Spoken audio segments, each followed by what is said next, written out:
5 o'clock. It's 5 o'clock. We'll call the meeting to order.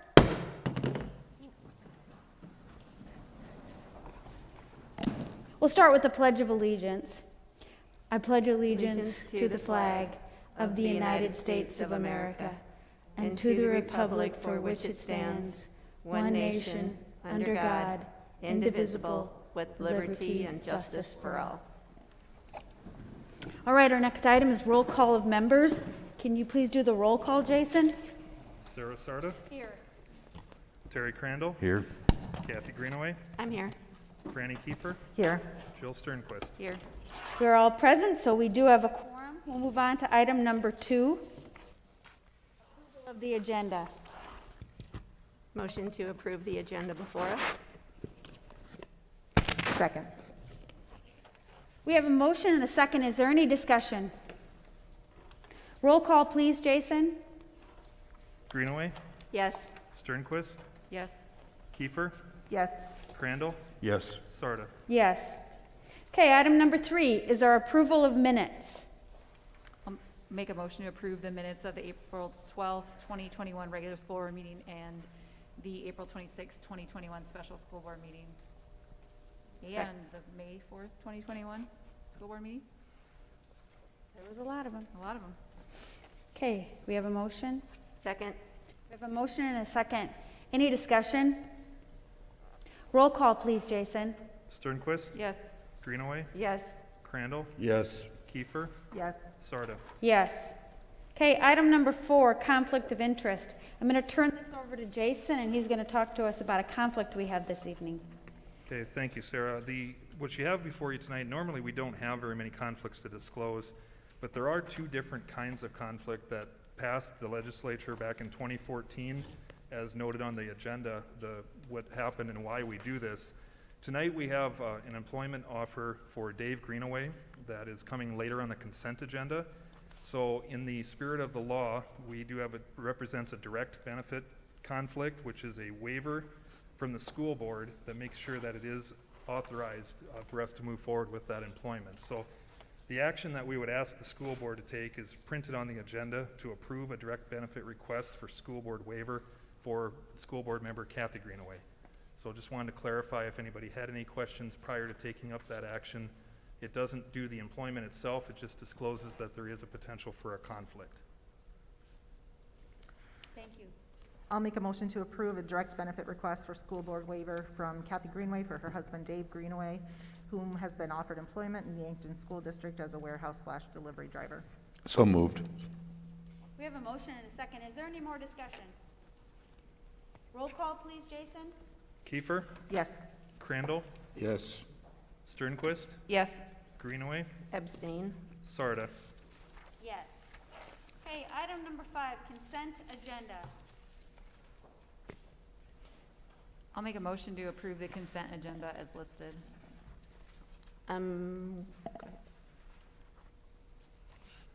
I'll second. We don't remove that item. I'll take it in discussion. Jason, do we remove item number 11 in our I in consent agenda? Yeah, it would be best to have that item removed. If Okay, I'll board take member a- Greenaway I'll- wants to abstain, that would be the best course of action. I'll make a motion to approve the consent agenda with the exception of letter I. Second. Okay, we have a motion and a second. Any discussion?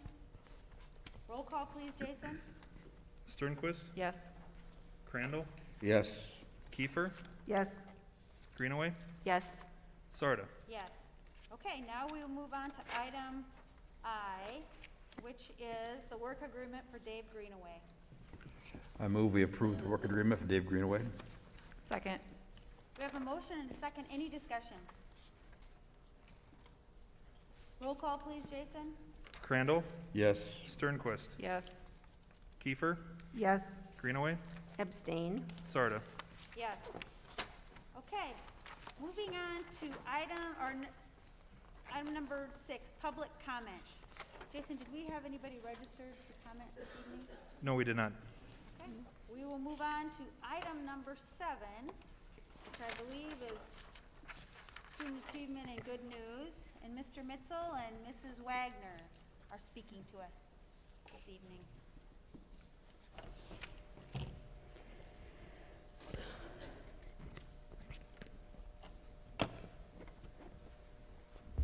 Good evening.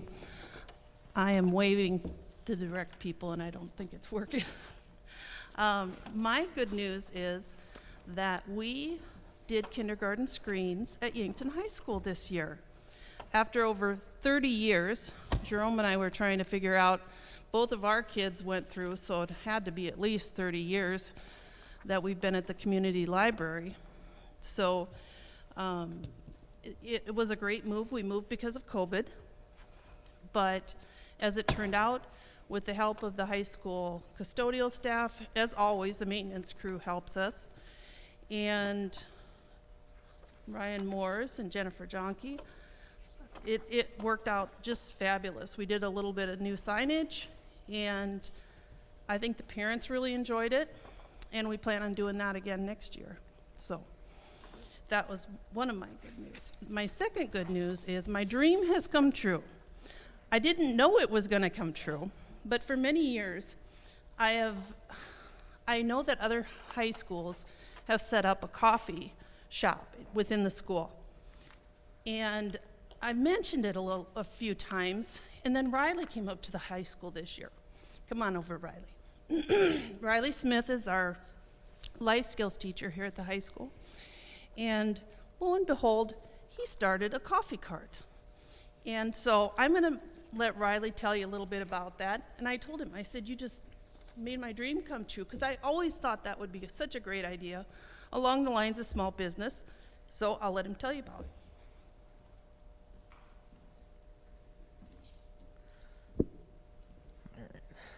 Hello, everyone. All right, like Mrs. Wagner said, my name is Riley Smith. I am a special ed teacher here at the high school with our life skills program. The students that I work with focus primarily on functional academic skills, independent life skills such as home living, community participation, communication, healthy living habits, social skills, and employability and vocational skills. The latter is what I'm going to talk about tonight and what has been developed through my program to help students get more opportunity to work on employability and vocational skills. So one of the goals that I wanted for this year was help, to work on those vocational employability skills, and that's kind of how the coffee cart came to be. I wasn't sure kind of how to go about it, so I can't take full credit because, again, other schools have done this before and continue to do it, and I've had a lot of input from fellow coworkers as far as kind of how to implement it and make it work.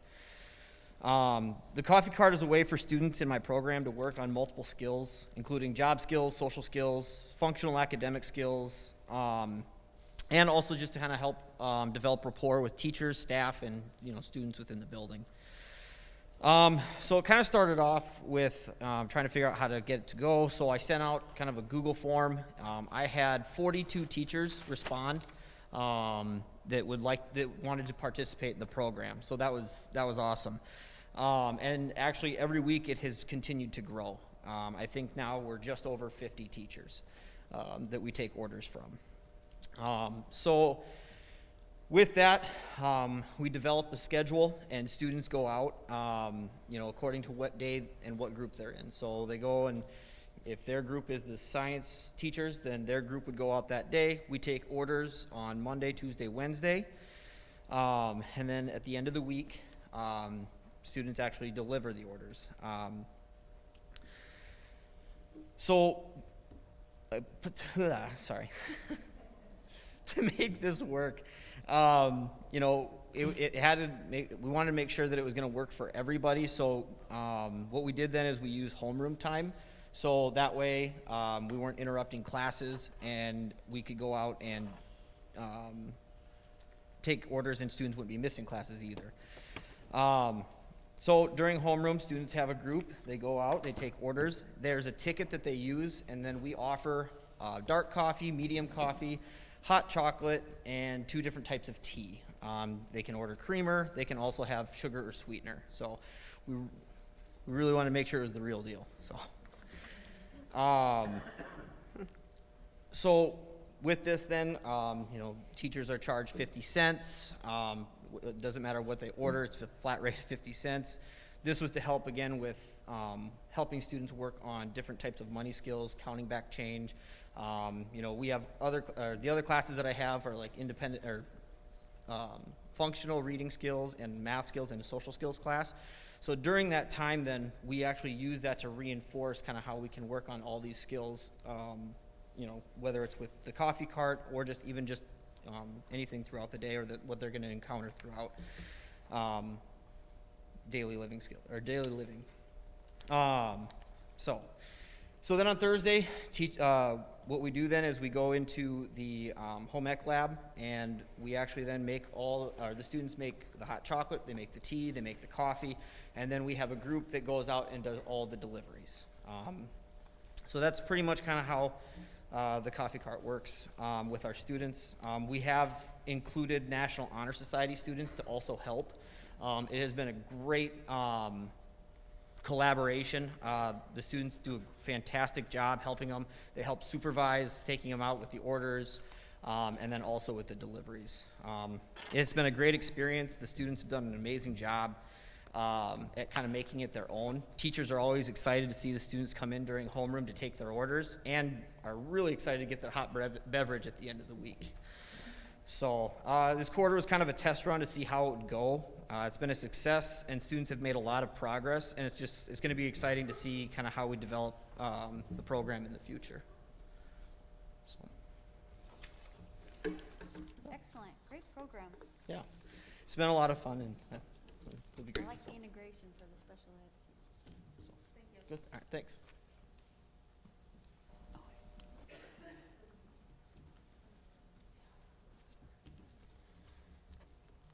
Well, good evening. I just have a few things to share. One of the projects that we're wrapping up at Beetle right now, I had asked our classrooms and our teachers to kind of reflect on the past 13, 14 months. And I don't know, maybe it's because I'm in the oldest building in the district that I think of history being important, and I think of this period of their lives being important as well. So each class came up with something for like a time capsule. And, when we're reflecting on the past year, the things that they wrote about were very, very much on all of our minds. The third grade newspaper that they did, they called it the third grade COVID times. And they wrote about a lot of things. They wrote about the new aquatic center and what they want to do in fourth grade, and the ways that PE was different this year. One of their last sentences about things that have changed this year, they mentioned, COVID might strike us, but we'll strike back. And like our kindergartners, they did a collage, and they wrote superheroes wore masks, and they have all their pictures on there. So I think at some point down the line, we'll be 95 years old at Beetle next year with our building, and when we look back at this period, it'll be interesting to look at what the students have created. Some of our first graders, again, they're doing pictures and everything about a mask. And our second graders, their project was My Life Behind the Mask. So it's not only on our minds all the time. When I read, I've read each one that has been given to me thus far. All the changes have deeply impacted our students, and I think we need to recognize how well they've done throughout all this. So that takes me to the next topic. We're beginning to look at the end of the school year, and with the end of the school year, we want to recognize the students that have been with us for several years. So for our fifth graders, in past years, we've done a breakfast for them, and we've had them sign shirts, and we talked about, well, how do we make something like this safe, and how do we do something different for our kids? So this year we had shirts printed for all of our students, whether they could afford to pay or not. It has all of our 70-plus fifth graders, their names listed on the back, so they'll get those shirts instead of signing shirts and having their hands all over each other. They'll get some certificates that have words of encouragement for the future. We have about 1,000 pictures of them from starting in kindergarten and through the years that they'll be able to view with their classmates. on the second to last day of school, after having some of their last recess time outside, they'll be able to actually bring their phones and iPods and take pictures and just laugh and be silly and all those things out in the playground, and then they'll come back in and do some pop and watch about a 30-minute video of their life at Beetle, which includes lots of different pictures. But we wanted to have a fun way to recognize our students, and in the past we've had a lot of parents that have signed up to help with this, and we'll be able to share that slideshow with our parents this year so they can still see all their pictures and celebrate their hard work at Beetle. Any questions for me? All right. No, thank you. Thank you. Item number 8 is our calendar.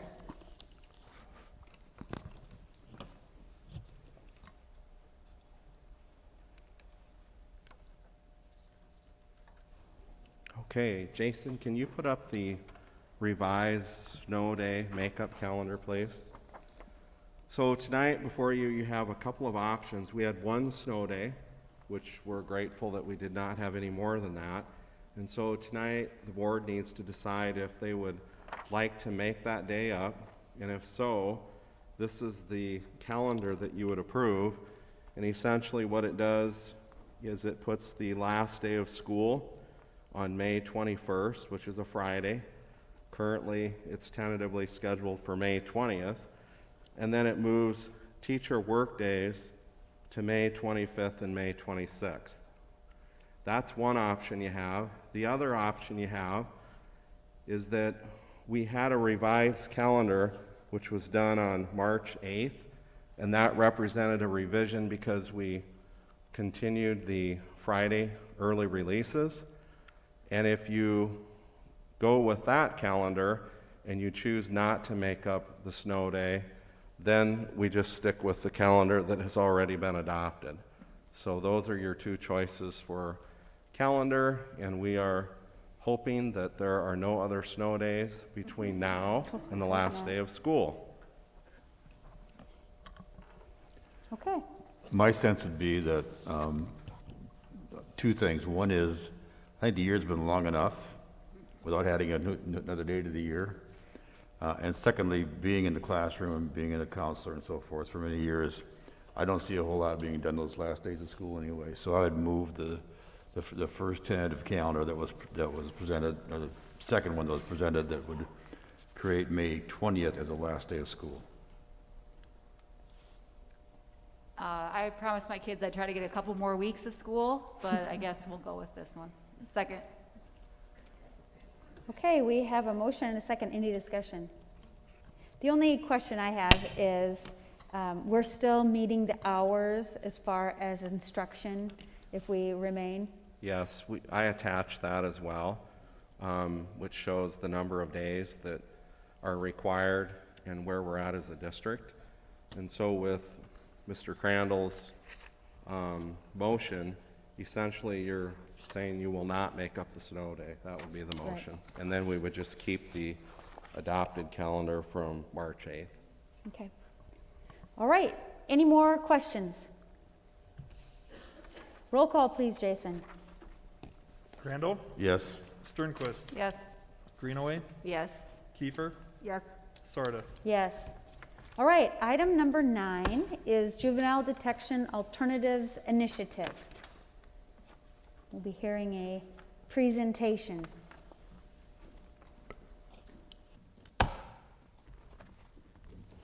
Hello. Just head to the second one. Good evening. My name is Cody Frick, and I am the Executive Director of the Boys and Girls Club here in town.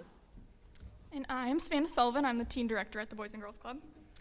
And this past month, we were awarded a really incredible grant that's going to bring a lot of opportunities to our teen center, to the Yankton community, and then as well as kind of adding on to our current diversion program that we currently have in our county. So we are just going to give you a little summary of what that grant is that we received, and then answer any questions that you guys have too. So we'll start with what is juvenile diversion. And diversion is a term used to describe intervention approaches that redirect youth away from formal processing in the juvenile justice system while still holding them accountable for their actions. The goal of diversion is to remove the youth as early as possible from the juvenile justice process. And this is also to just avoid them reoffending, getting labeled, and then the increased criminal justice costs. If you want to go to the next slide. So why is there a need for juvenile diversion? In 2011, South Dakota confined 489 juveniles for every 100,000 youth in the state, a rate 2.5 times the national average of 195. Growing research shows jailing children for nonviolent offenses is counterproductive and disconnects them from their school, family, and community. And in 2010, South Dakota was holding an average of 55 juveniles per day, now around 30. Yeah, so as Savannah mentioned, we have a lot going on in our little state. So it's about twice as many juveniles that we see in our state being detained at the detention center up in Sioux Falls as the national average. And so we're trying to come up with a solution as to how we can better those numbers and how we can kind of help our community in the best way possible. So currently right now, the Boys and Girls Club runs a program called Teen Court. And what Teen Court is we get cases referred to this from the state's attorney's office, and we take those kids and we bring them in and we talk to them about what happened in that night or that situation. We run them through a Lewis and Clark behavioral health screen, a mental health screen, to ensure that they don't need any additional services. Maybe they're struggling at home with a parent, or maybe they have mental health side effects, things like that. And then, so these are, the cases that we receive through Teen Court are mostly misdemeanors, small offenses such as petty theft, disturbance of school, tobacco charges, curfew, things like that. So after they're completed the program, after 120 days, that charge would be wiped off of their record entirely. So that's a pretty big deal. If we have a good kid and just gets caught up in the wrong crowd at the wrong time, he or she can work towards getting that completely off of their record. So with this juvenile diversion new initiative that we're trying to take, we're trying to take the heavier cases, the little bit more serious offenses, and do a similar process. So this middle section in the umbrella here is going to be called the Yankton County Diversion Program. So it's essentially one step up from teen court process. So, maybe it's grand theft and not just petty theft, or maybe they have a more serious assault charge that they're being charged with, things like that. So we'll still take them in, except the teen court consequences are just going to be amped up. So they're going to have to spend more time with us at the Boys and Girls Club. We're going to have a closer connection with the school district to really monitor their grades and their attendance closer. We're going to have a better connection with their family or their parents or guardians to see what we can do to better the household. And then the same situation occurs. So if they complete all the requirements, then that charge would be wiped off of their record again. Additionally, we are also, with the grant that we're receiving, we also have the opportunity to receive even more serious cases, potential felonies, things like that. But this is called JDAI. And so what the JDAI program is when a juvenile encounters the police, they get scored, and depending on what it is, if the charge is serious enough, they score on something called array.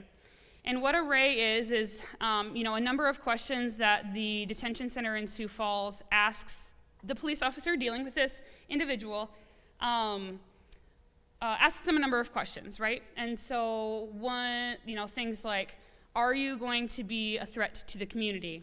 Are you going to be a threat to your household that you're going back to? Are you a threat to yourself? And after those number of questions have been answered, the police officer can determine whether this individual should go up to Sioux Falls to the detention center, and with that comes significant costs to Yankton County, or whether they can be conditionally released back into the community. They are not a threat to themselves, they are not in imminent danger of any sort, and they can remain in the community, which in turn would save the county funds and not have to pay the detention center in Sioux Falls for the overnight costs, staff to drive them up to Sioux Falls, time, wages, transportation costs, etc. So this section over here in the purple is not something that they can get wiped off of their record.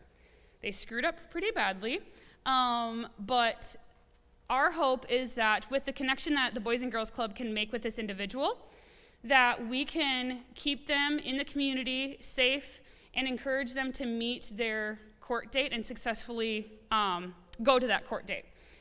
So currently, some individuals that are sent up to the detention center in Sioux Falls, they sit there for weeks on end, awaiting this court date. And as you guys can imagine, the fees associated with that are significant.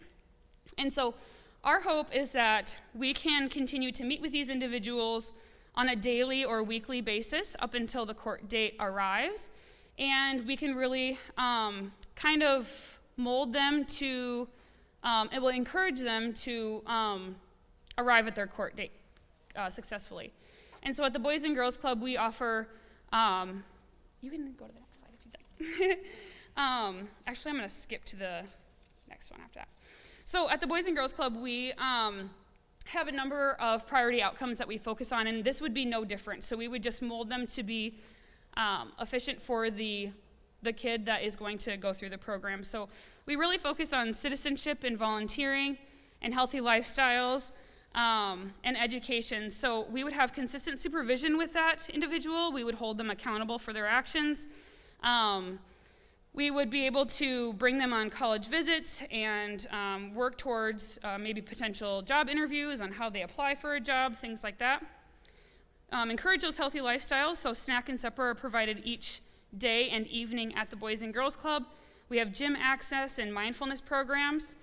And then additionally, we would work very closely with the Yankton School District to encourage their education, to continue to grow during that time, that difficult time that their mind might be elsewhere instead of necessarily in school.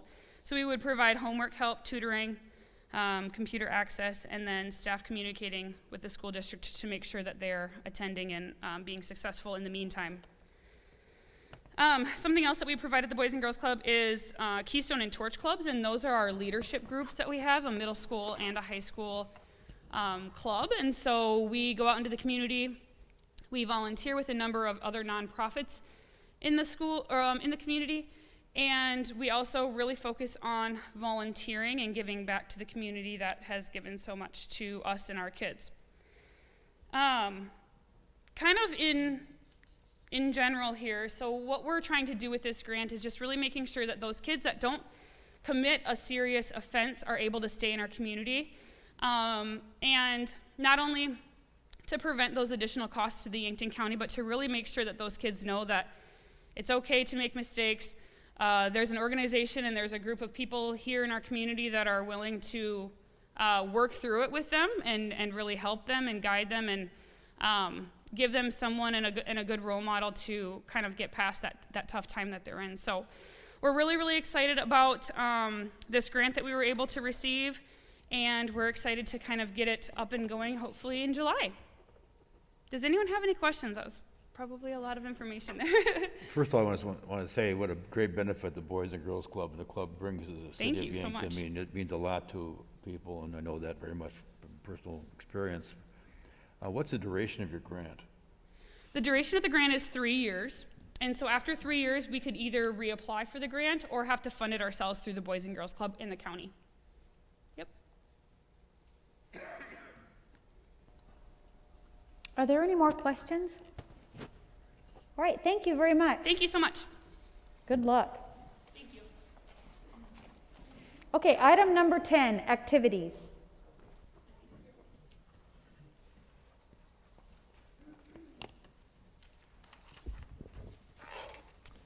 All right, good evening, everybody. So what I'm here to talk about a little bit tonight is as we hit the home stretch of the school year here, literally, we're finish line is in sight.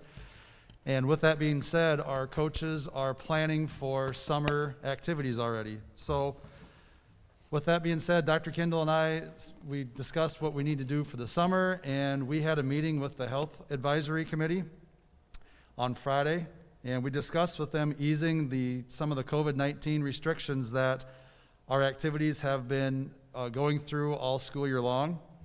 So with that meeting, we again visited with the Health Advisory Committee and left that meeting with some recommendations. So I'm going to share those recommendations with you, and I'll be open to answer some questions at that point. So throughout the entire summer last year and throughout the entire school year this year, our coaches have been screening our athletes before every competition and every practice. And those screenings include getting temperature checks as well as being asked a series of questions. So one of the recommendations that came out of our meeting would be to drop doing that. And that would be more of something that needs to be done at home with the parents, just like our parents are supposed to be doing with our students for the entire school district right now. So that was recommendation one. The second recommendation that came out of our meeting was that for our outdoor activities this summer, which would be essentially soccer, football, and if there's any outdoor track type of activities or running with cross country, masks would not be required at those outdoor activities this summer. And then the third thing that we had a discussion on was whether or not we were going to continue with masking at our indoor activities. And at this point in time, the committee decided, because the CDC still says that masking should be taking place indoors, the masks we recommend to stay on our coaches and our athletes when they arrive at their open gyms and or camps. And then obviously they remove them for the participation in their activity like they've been doing all school year long. And then they would put the mask back on when they would be leaving the facility, or if there's some sort of downtime that's occurring while they're at the open gym. So that would be something that could be revisited throughout the summer months as the CDC potentially changes their guidelines with the wearing of masks throughout the summer. Dr. Kendall, did I leave anything out of that?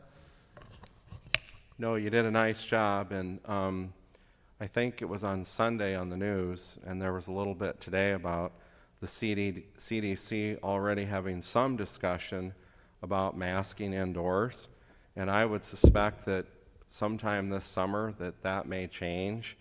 And so I think what we're asking here too is that if the board goes along with these recommendations from our Health Advisory Committee, that we may come back sometime this summer if the CDC changes their recommendations for indoor masking.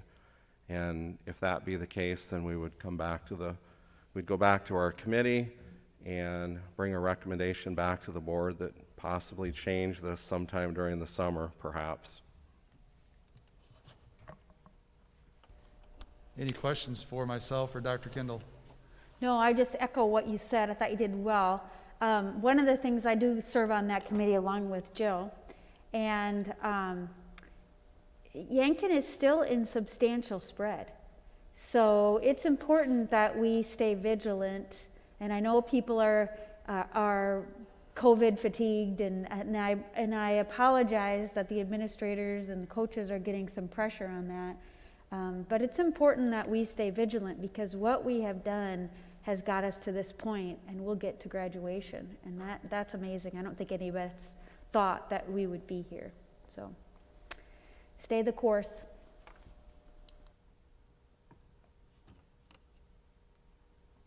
Okay, this is an action item. I'll entertain a motion. I'll make a motion to consider during the months of June, July, and August, dropping the screening done at school, dropping the temperature checks done at school, no masking at outdoor events, but continue masking requirements for all indoor activities. As the CDC makes changes, this will be reevaluated. Second. All right, we have a motion and a second. Any discussion? Roll call, please, Jason. Sternquist, Yes. Kiefer, Yes. Crandall, Yes. Greenaway, Yes. Sarda. Yes. Item number 11, school handbooks. We'll start with A, the adoption of the 2021-22 Yankton High School Handbook.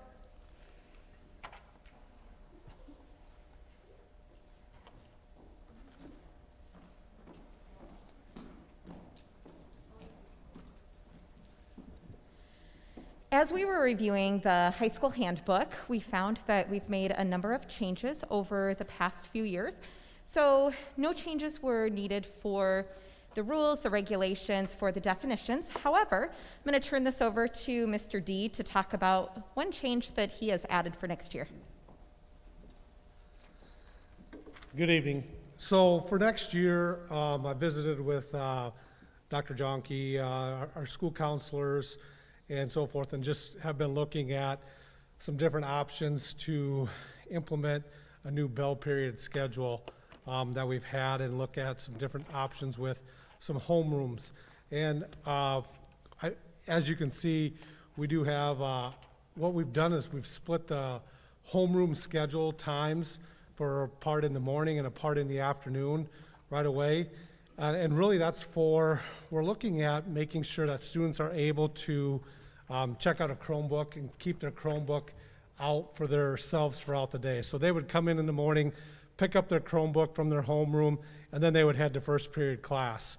And then at the end of the day, they would turn that Chromebook back in at the end of the day.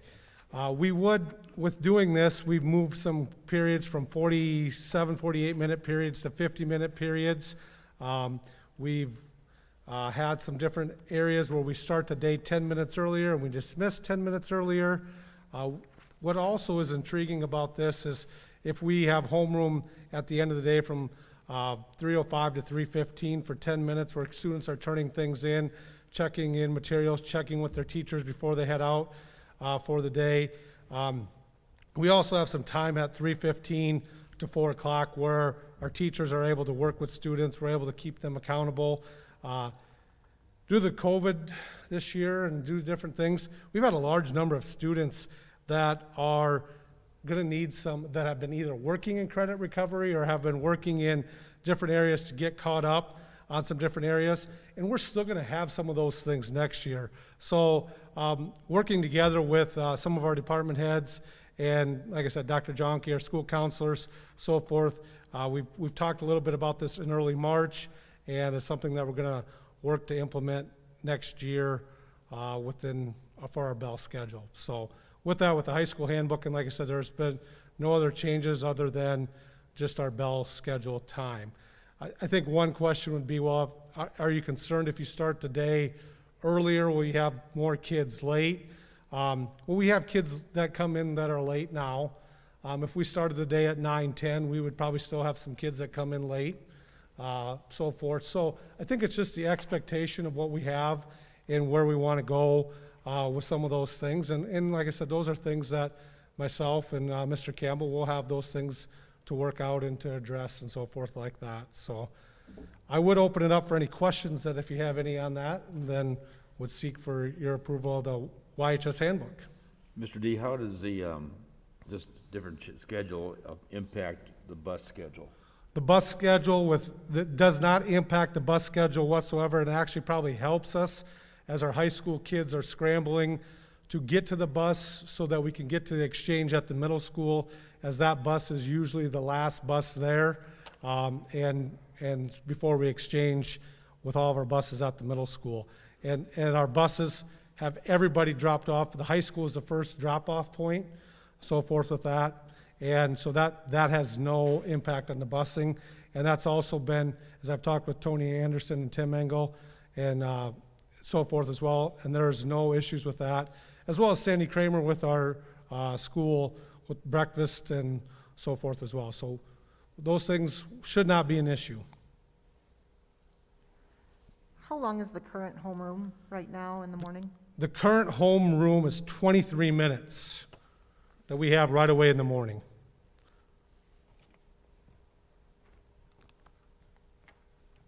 So what we've done is we've taken that 23 minutes and our homeroom time has went down to 15 minutes, where we're able to also have and expand our class periods to 50-minute periods as well. Okay, any more questions about the high school handbook? Hearing none, this is an action item. I'll entertain a motion. Motion to approve the 2021-2022 Yankton High School Handbook. Second. Have a motion and a second. Any discussion? Roll call, please, Jason. Greenaway, Yes. Sternquist, Yes. Crandall, Yes. Kiefer, Yes. Sarda. Yes. Okay, item B is consider adopting the middle school handbook.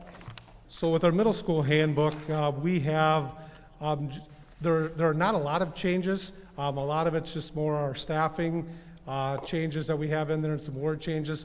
And I'll let Dr. Olson address any of those and answer any of those questions as well. Thank you, Mr. D. So basically, there's just, like Mr. D said, the staff changes, so that was made. We still had Connect 5 written in there. We no longer use Connect 5 as Infinite Campus is now the way we communicate with parents and students and staff. So I changed that as well as some very minor spacing issues. So other than that, our plan is to quote unquote go back to normal for our schedules, and everything else should be pretty much the same. So there's no other big changes on the middle school handout. Are there any handbook? Is there any questions? Any questions from Heather? Hearing none, this is an action item, so I will entertain a motion. Second. We have a motion and a second. Any discussion? Roll call, please, Jason. Crandall, Yes. Greenaway, Yes. Sternquist, Yes. Kiefer, Yes. Sarda. Yes. Okay, subject C, consider adopting the elementary school handbook. Good evening. So the theme of the night with handbooks seemed to be that we've pretty much gotten these down to a T. The elementary handbook has minimal changes, a date change and a couple of name changes. Mr. Clemish to Mr. Lucas and Mrs. Wagner to Mr. Clemish. So that's all we have on the elementary side. If you have any questions, I'm happy to try to answer them. Any other questions? I'll make a motion to approve the 2021-2022 elementary school handbook. Second. We have a motion and a second. Any discussions? Roll call, please, Jason. Sternquist, Yes. Greenaway, Yes. Kiefer, Yes. Crandall, Yes. Sarda. Yes. Item number 12, school food program. We'll start with A, setting the meal prices for 2021-22. So we'll have Sandy Kramer come to the podium and talk about this, but there are two action items, or one action item, one report. So I'll let Sandy share the news that we learned through the state and through the USDA, and then we'll get into the report for summer. I've been asked, normally the most question I've ever been asked in my whole life is, what's for lunch? This year, it's, are we going to continue free lunches? And I was hoping and crossing my fingers that they would continue it, and they did. And I was excited to share that news with Dr. Kendall and Jason when it came out. The waivers are like 5 pages long, but the most important part of the whole thing, if you just read the first line, is all children can eat free. So because of that, there's no reason for the meal changing or adjusting like we normally do when we come to school. And normally we have to actually go through a tool to make sure that we're adjusting our meal prices correctly, and we don't have to do any of that this year. So that's why we're asking for no meal increase, because we are not going to be charging anybody, any of the children anyway, to eat school lunch next year, breakfast and lunch. So we're excited about that. That is great news. Any other questions for Sandy? Okay, this is an action item, so I'll entertain a motion. I'll make a motion that we set the meal prices for 2021-2022 as the recommended action indicates. Second. Okay, we have a motion and a second. Any more discussion? Roll call, please, Jason. Greenaway, Yes. Kiefer, Yes. Crandall, Yes. Sternquist, Yes. Sarda. Yes. Item number B, our grab-and-go meals for summer 2021 food program update. Okay, so I'm really ready to talk about summer. I don't know how you are, but It's hard to believe that it is going to be June, and we're going to be ending school. But we're busy making plans for summer food, and one of the things that we're going to be doing is we're going to be doing our grab-and-go meals like we did last year. A few little tweaks and changes. We still plan to have 2 distribution days, very similar to last year, but and we're going to do those 2 days on a Monday and a Thursday. They'll get a breakfast and a lunch, and they're going to get 7 days of meals, so the Sack Pack program won't have to worry about doing weekend meals for kids. They will be getting them with their meals to go. There will be 3 days on Monday, and on Thursday they'll get 4 days. And the one thing is different. We're going to be doing it only at the high school this year. We're not going to be doing it at middle school like we did last year. With all the work being done at middle school and the different things, we decided we think we can actually arrange it to have it all be done at the high school. So we'll try with that and see. And to not use our elementaries too, there's a lot of things going on, and with having, during the summer, not having proper refrigeration over there, we thought with the coolers and freezers we have at the high school and the access, we think we can make it work. We're going to start June 3rd. We decided my staff needed a well-deserved break after school's out, and I appreciate that not having the calendar changed. I don't have to change menus. And then we'll be ready to start on June 3rd to hand out our first day. Meals will be available to students or parents, and they can pick them up for their student. They don't have to have the student actually with them. They will be available for any child up to the age of 18, and it's free. The meal will include a breakfast and a lunch entree, fruits, vegetables, and a milk. Last year, we did 63 days worth of meals and fed a total of 80,806 students. I don't know if we'll see numbers like that this summer. We averaged almost 1,300 students getting meals every day last summer. And so we're trying to guess how many meals we are going to serve. And my crystal ball is kind of not working very well these days. So we did learn something this fall from doing remote learners, and we had a Google Docs form. And we're going to try, at least for the first week or two, just to have parents sign up and just to get an estimate of how many would possibly be coming to get the meal, so we make sure that we have enough on hand for everybody. And we'll probably set that up on the school district website, like right now, like how we have the remote meals, so it will be really easy to do. There's 2 questions: how many kids and their name. That's all they have to do. And we'll be advertising that and promoting that during the before school's out. Otherwise, I'm excited that we can do this again and meet the needs of our community. And I know we'll be tweaking things as we go along, and as the summer, from the doors to what we're handing out. But the important thing is we'll make sure that kids get fed this summer.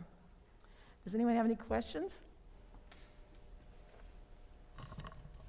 Sandy, I just had a point of clarification just to make sure I understood this correctly. When you and I talked, the grab-and-go meals in the summer are for any kids in Yankton. So whether they went to Yankton Public Schools or not, any of our kids in our community can participate. Is that correct? Yes. Like we did remote meals, that had to be enrolled students during the school year. But during the summer, because it's summer food, it can be anybody in communities, because a lot of surrounding communities do not have summer food available. And so it's not unusual that they will, we'll have families coming into town and coming to summer activities and then coming and getting summer meals. And as you and I talked, we really encourage the families to do this. Yes. And then one other question I had, do the kids have to be present, or No. they do not? No, they do not, but the parent or guardian has to be.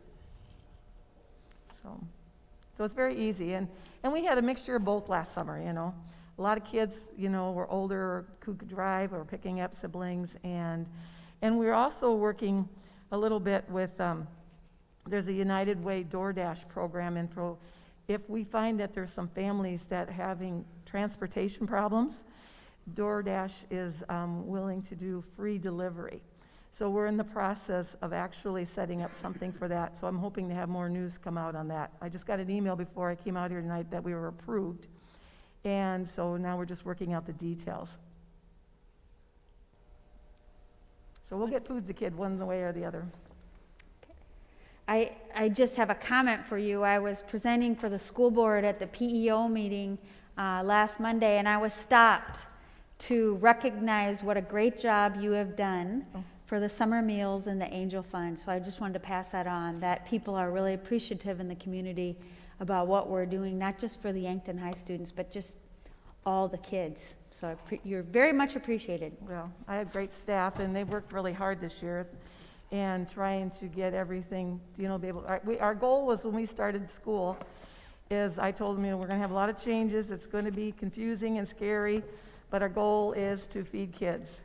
And we may not do everything quite right, but I think we completed that goal this year.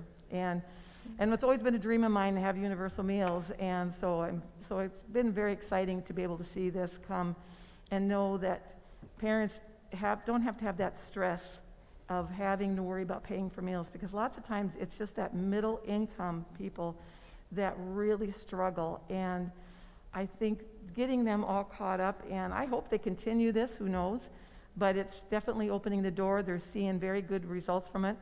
I had a cashier a lot this year at the high school, and I cannot believe how polite kids were this year. Not that they haven't been polite before, but to know that they could go through the lunch line and not have to have that stress of knowing that they owed money and maybe get asked that question, that everybody was treated the same when they came through.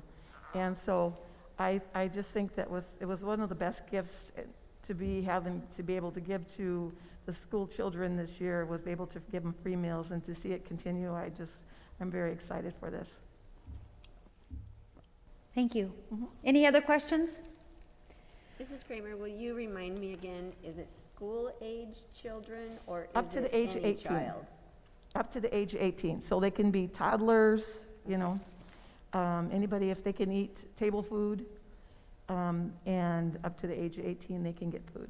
Okay, thank 18 you. and they can be 18 years old, but over 18 they can't. Okay, any more questions? All right. Thank you. Thank you, Sandy. All right, this is an action item, so I'll entertain a motion. Oh, no, that is not an action item. That is just a report. Excuse me. Okay, item number 13 is our facilities condition assessment. Turn this over to Jason. Okay, so we had, as everybody knows, we had a special school board meeting on this past Tuesday right here, and we had three very good, very qualified firms make presentations to the school board based on some criteria that we put together for a facilities condition assessment with the emphasis on early childhood education. So we developed some criteria within this process after the Building and Grounds Committee met. We had originally received 9 proposals. We filtered that down to 3, whom we felt gave us the best comprehensive approach and scope and all of those things to help us with this process. So from that filtering down to 3, they were Koch Hazard Architects and Co-op Architects partnering with DLR Group and JLG Architects, all with offices either based in Sioux Falls or Sioux Falls and Omaha or other field offices around the Midwest.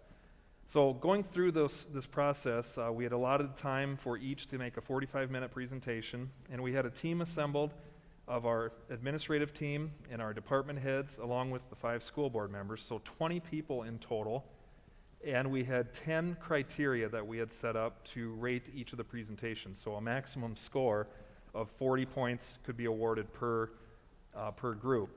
And so based on what we collected from feedback after the presentations, there's 2 front runners that came from that, and the scores were all very, very close.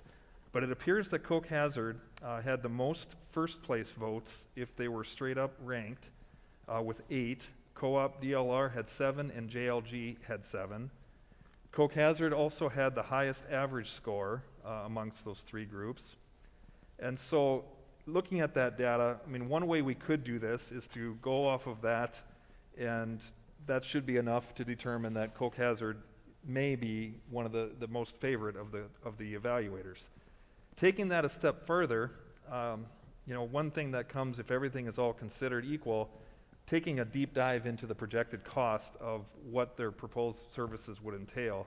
So I did a little data dive on that and plucked from their proposals the best we could, because everything, when you have an unknown project, is kind of in a range of fees potentially. And the way that the firms set this up for their fee proposals, DLR Group actually was the lowest in terms of their facility condition assessment fee. So the straight up fee to lead us through the process was $7,500 proposed. JLG Architects was $20,000, Coke Hazard was $24,000. When you factor into that then anticipated work to be done after the study, there's two things that could come out of that. Of course, you could come out of that with renovation work, or you could come out of that with new construction work, or potentially both.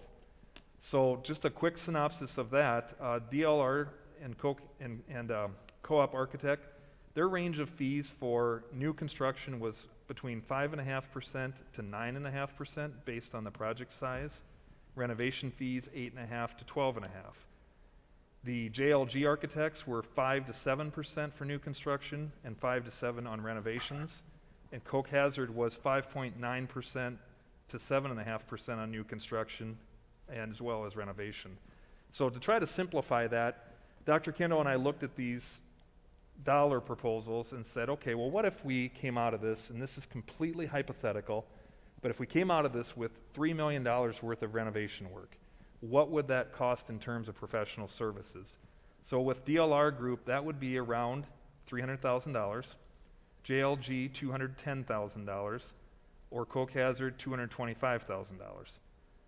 If we hypothetically came out of this study with a new construction project, an early childhood center, perhaps, as per our strategic plan, DLR Group, Coke and Co-op Architects, their fee $975,000, JLG Architects $1,050,000, and Coke Hazard $885,000. So taking a step back and looking at the combination of our rankings, the what I'll call first place votes, and the overall assessed fees or proposed fees for whatever scope comes of this, it would be, I guess, our opinion that the front runner appears to be Coke Hazard, with all of this put into one bundle. And I guess this would be something the school board, based on what the individual votes of just the school board, if you were to extract that, Coke Hazard did receive 3 first place votes, DLR 1, JLG 2, and that's because there's more than 5 there. It's because one person did split the vote. So, I guess every angle that I look at this data, along with the cost estimates, it would appear Coke Hazard is the front runner. So with that, that's my analysis of what I heard and what feedback we gathered and compiled. And I would turn it back over to you, Sarah, for any other comments or action the board wishes to take. Thank you, Jason. Is there any discussion among the board? Pardon, what did you say, sir? What did you say? I said, is there any discussion among the board? Do you have any comments? Oh. I should put my hearing aids in tonight. I did vote. I did not give Coke Hazard a first place vote, but I believe in consideration of the other votes and also in light of the financial considerations, I would move that we approve Coke Hazard as our firm. Second. We have a motion and a second. Any discussion? Jason? Yes. On your hypothetical with the new, that was based on a hypothetical 20 million, or what was the dollar? 15 million. I'm sorry if 15, I didn't okay. mention that. Thank $15 you. million hypothetical project. All right, any more discussion? Hearing none, roll call, please, Jason. Crandall? Yes. Greenaway? Yes. Kiefer? Yes. Sternquist? Yes. Sarda? Yes. Okay, moving on to item number 14, a policy. And the number A is activity participation, second reading. Ryan Moores will come and present to us.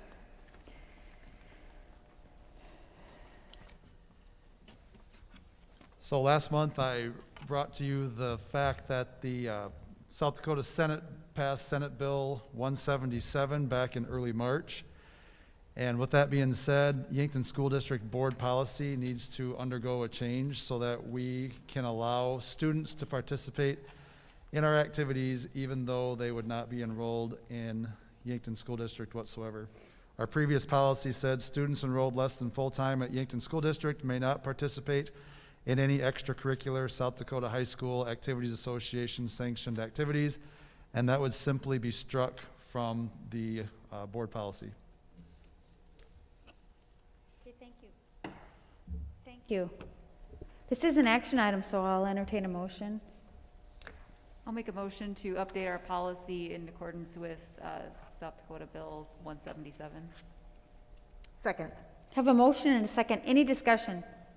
I totally disagree with this law that was passed by the Senate, but the law is a law. Any other discussion? Roll call, please, Jason. Sternquist, Yes. Kiefer, Yes.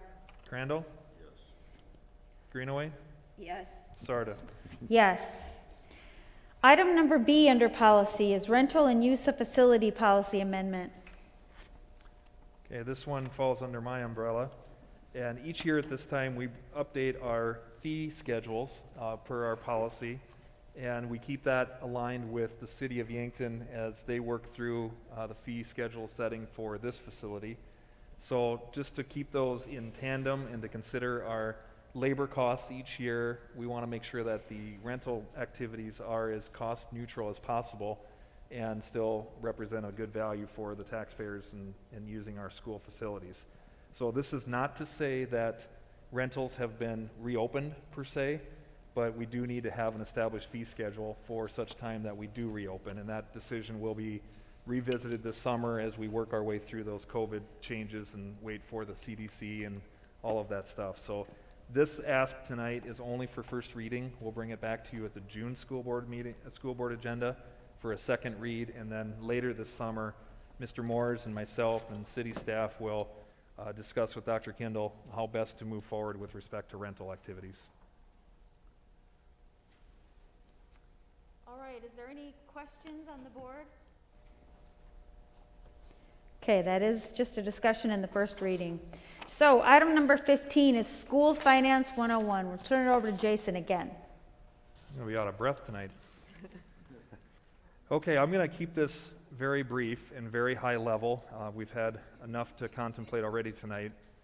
So each year in May, the timeline for our budget development process is to present a preliminary budget to the school board.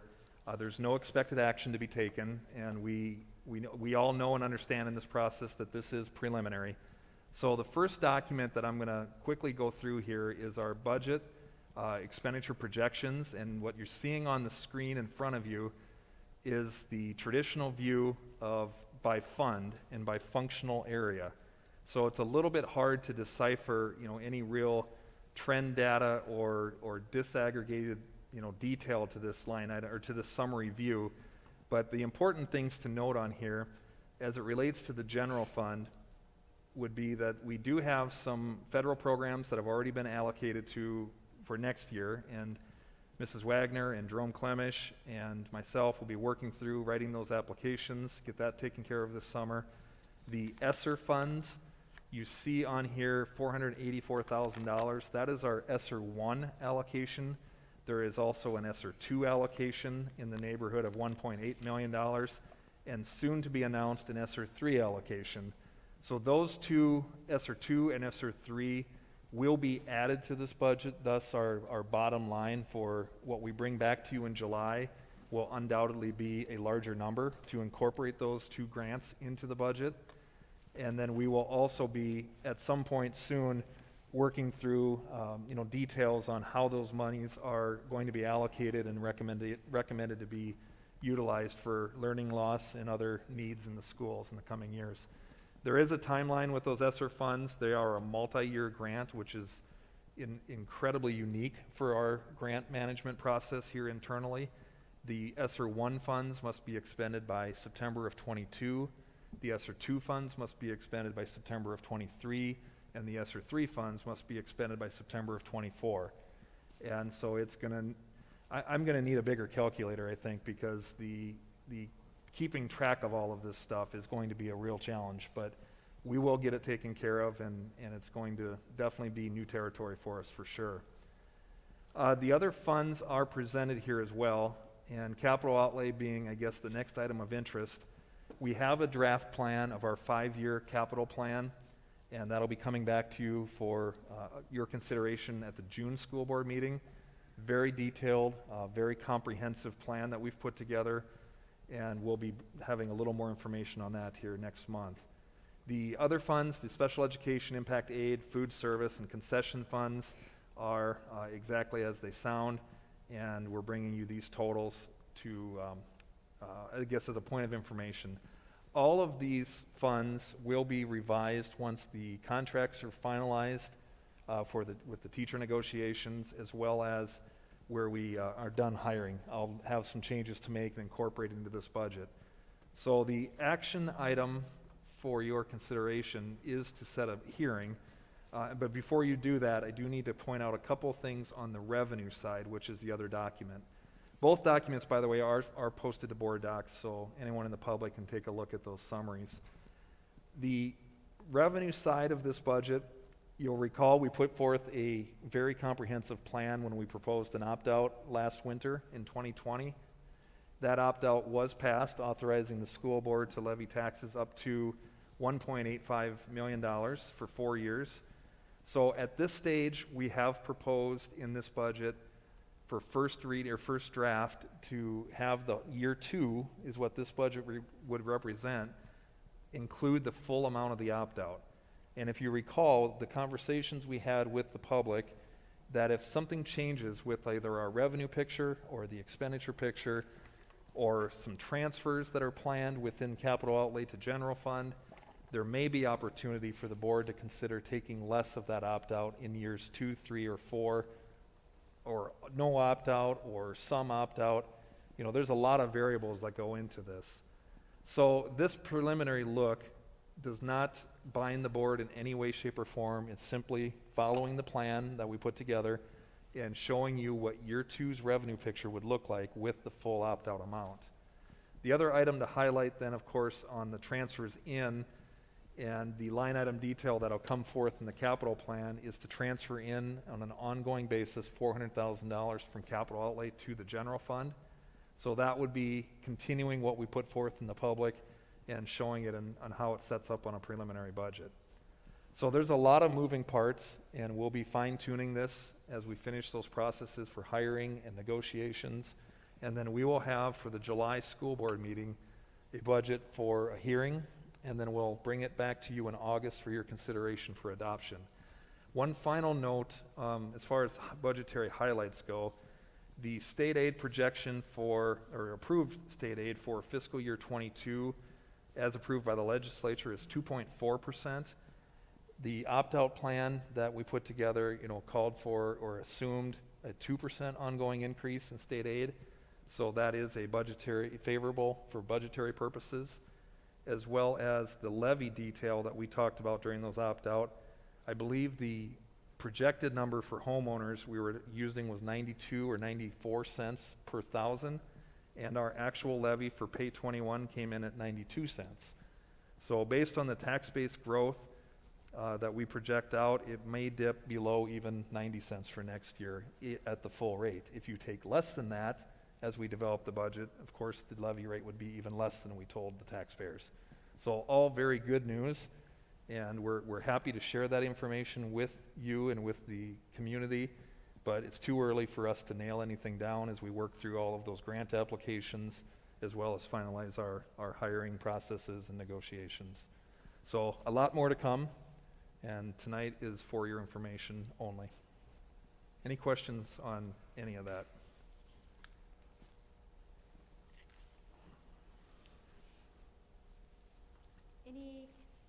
Any questions from the board?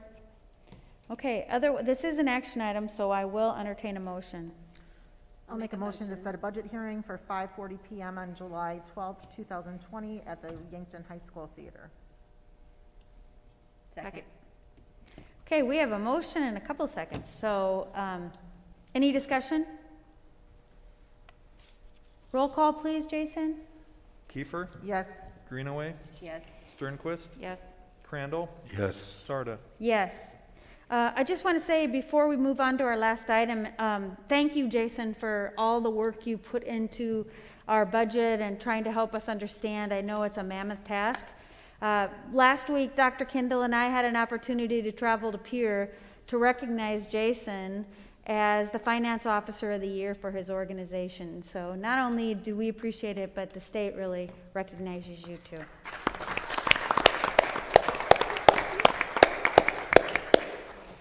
All right, moving on to our last item, adjournment. Make a motion to adjourn. Second? We have a motion and a second. Any discussion? Roll call, please, Jason? Sternquist, Yes. Crandall, Yes. Greenaway, Yes. Kiefer, Yes. Sarda. Yes, we're adjourned.